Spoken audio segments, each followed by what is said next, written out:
Shalom Bapak Ibu, salam dalam kasih Kristus yang luar biasa. Pada malam hari ini, sore hari ini kita mau belajar di dalam Instagram yang luar biasa, di mana kita mau melihat mengenai kasih Kristus yang ajaib, kasih Kristus yang luar biasa. Dalam dunia ini kita mengenal 4 macam kasih, yaitu philia, eros, storge, dan yang terutama adalah kasih agape. Kasih agape adalah kasih yang Yesus miliki di dalam hidupnya kepada umat manusia.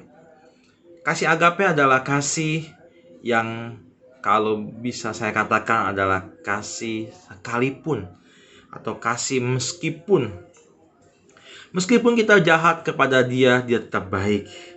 Meskipun kita meninggalkan dia, tetapi dia tetap menanti kita, tetap mengasihi kita. Di dalam kasih agape kita melihat bagaimana kasih tanpa syarat, kasih yang luar biasa.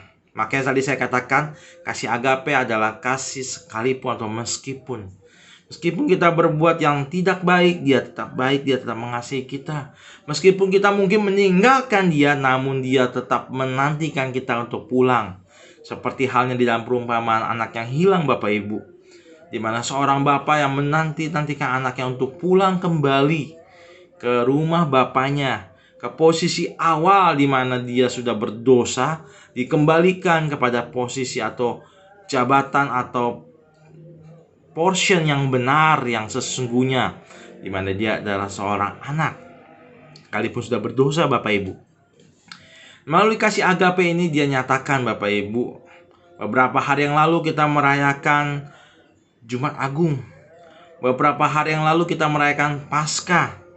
Dan kita melihat bagaimana kasih Allah itu yang luar biasa. Kalau kita belajar dalam momen Jumat Agung di mana kematian Kristus, pengorbanan Yesus yang luar biasa, bagaimana dia tidak berdosa, namun dia menjadikan dirinya untuk sebagai orang yang berdosa. Dia tidak bersalah menjadikan dirinya bersalah. Coba bayangkan Bapak Ibu, pada waktu Yesus diperhadapkan dengan seorang bernama Barnabas, di mana dia banyak orang-orang yang berada di sekitar Yesus yang mengatakan, salibkan dia, bebaskan Barnabas, bebaskan Barnabas. Padahal Yesus tidak pernah melakukan kesalahan apapun. Sedangkan Barnabas adalah penjahat, kalau boleh dikatakan zaman sekarang adalah penjahat kelas kakap. Luar biasa Bapak Ibu, di mana kita boleh belajar. Sekalipun dia mengalami posisi yang seperti itu, namun Yesus diam. Namun Yesus tidak pernah membela dirinya. Dia tidak berdosa Bapak Ibu. Dia benar-benar tidak berdosa, namun dijadikan berdosa saat itu Bapak Ibu. Dia rela menanggung pengorbanan yang luar biasa Bapak Ibu. Coba bayangkan kalau Bapak Ibu mengingat tentang film The Passion of the Christ, di mana kita melihat pengorbanannya, masalah-masalah yang boleh dihadapi. Pada waktu dia dicambuk, pada waktu dia didera, bahkan pada waktu dia harus diolok-olok oleh para prajurit, dia terdiam Bapak Ibu. Dia menerimanya dengan senang hati Bapak Ibu. Sadar atau tidak sadar Bapak Ibu, itu adalah buktinya bahwa kasih Allah yang luar biasa. Makanya saya bilang tadi adalah kasih agape yang Allah mau nyatakan di dalam kehidupan kita melalui pengorbanan Yesus di atas kayu salib. Bapak Ibu saudara-saudari yang saya kasihi di dalam kasih Kristus yang luar biasa, di dalam kitab Roma pasal yang ke-6 ayat 23, di mana upah dosa ialah maut. Dan di dalam Roma pasal 3 ayat 23 juga dikatakan semua manusia sudah jatuh ke dalam dosa dan kehilang kemuliaan Allah. Bayangkan Bapak Ibu, manusia sudah berdosa, sudah kehilangan kemuliaan Allah. Dan dikatakan di dalam Roma pasal 6 ayat 23 tadi dikatakan upah dosa ialah maut. Berarti manusia sudah harusnya berada di dalam kondisi maut, di dalam maut. Namun oleh karena kasih agape yang Allah miliki, yang Yesus miliki untuk setiap umat manusia, dia berikan itu kepada kita melalui kasih Kristus yang dinyatakan di atas kayu salib di Bukit Golgota yang kita rayakan sebagai Jumat Agung. Dia mati bagi kita, Bapak Ibu. Salib, kalau saya katakan, boleh saya katakan Bapak Ibu, adalah sebagai suatu jembatan yang luar biasa. Dimana kalau boleh saya gambarkan Bapak Ibu, kita berada di dalam posisi A dan Allah Bapa di dalam posisi B, dan manusia itu ada di A, Bapa di B. Di tengah-tengah ada jurang pemisah, yaitu jurang maut namanya Bapak Ibu. Yang harusnya manusia itu jatuh ke dalam maut, sudah mati, jatuh di situ. Namun karena pengorbanan Yesus di atas kayu salib membawa perdamaian. Salib adalah sebuah jembatan penghubung antara kita manusia pada Bapa yang di surga. Kita yang harusnya binasa, namun karena salib itu kita boleh diselamatkan. Saya gambarkan tadi, saya katakan kan Bapak Ibu, manusia di posisi A dan Bapa di posisi B, di tengah-tengahnya ada jurang pemisah, yaitu maut. Namun dengan salib itu, dia buat jembatan. Dengan salib itu dia buat perdamaian antara manusia dengan Allah. Sehingga manusia boleh diselamatkan.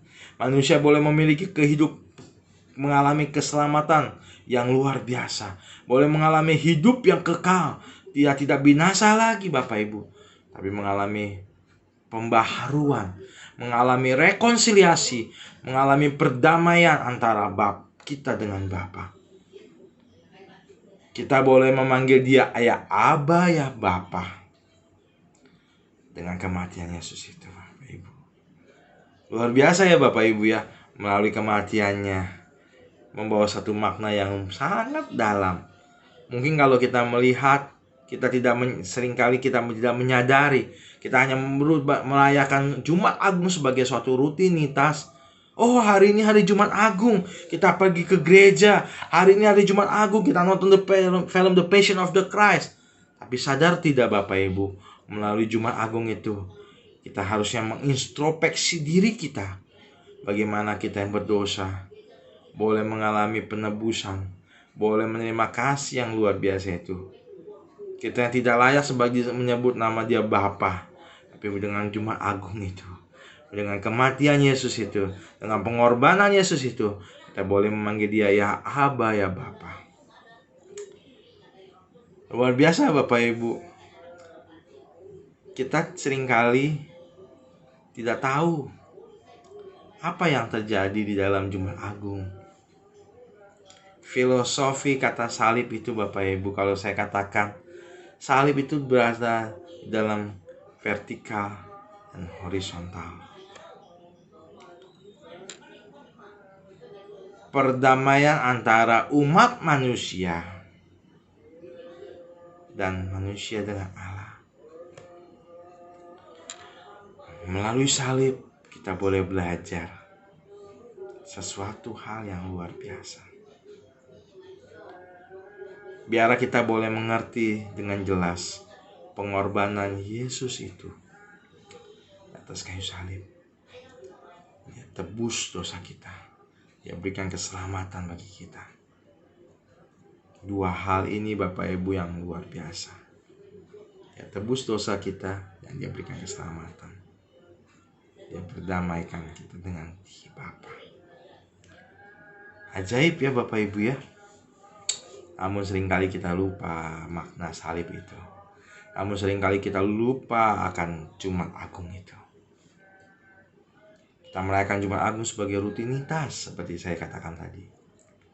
Namun sadar atau tidak, disitulah makna terbesar. Dalam kekristenan juga seringkali merayakan Jumat Agung sebagai sesuatu yang biasa-biasa saja. Kita lebih celebration kepada Natal, kita lebih celebration kepada Paskah. Sadar nggak saudara Bapak Ibu, kalau kita harusnya merayakan Jumat Agung itu sebagai momen yang luar biasa. Karena tanpa Jumat Agung tidak akan terjadi Paskah Bapak Ibu.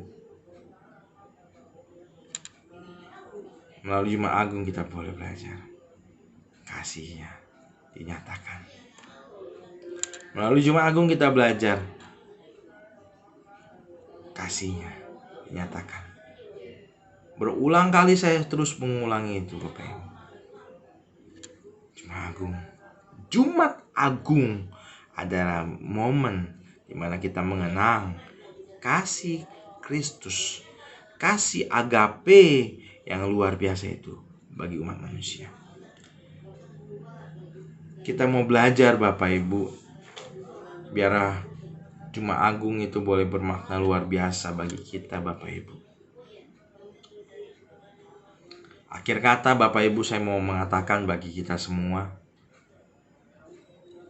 para jemaat yang hadir dan jemaat yang mungkin ada di rumah, menyaksikan di dalam IG story atau video di IG ini, bahwa pengorbanan Yesus itu luar biasa. Kasih agape dia berikan, dia nyatakan bagi kita. Sebagai buktinya adalah salib di Bukit Golgota, menjadi bukti kasih Allah yang amazing, luar biasa, the greatest of love, kasih yang luar biasa. Biar kita boleh belajar, kita boleh mengerti kasih itu, kita boleh mengerti salib yang menjadi bukti dari kasih itu. Shalom, salam sejahtera bagi kita semua.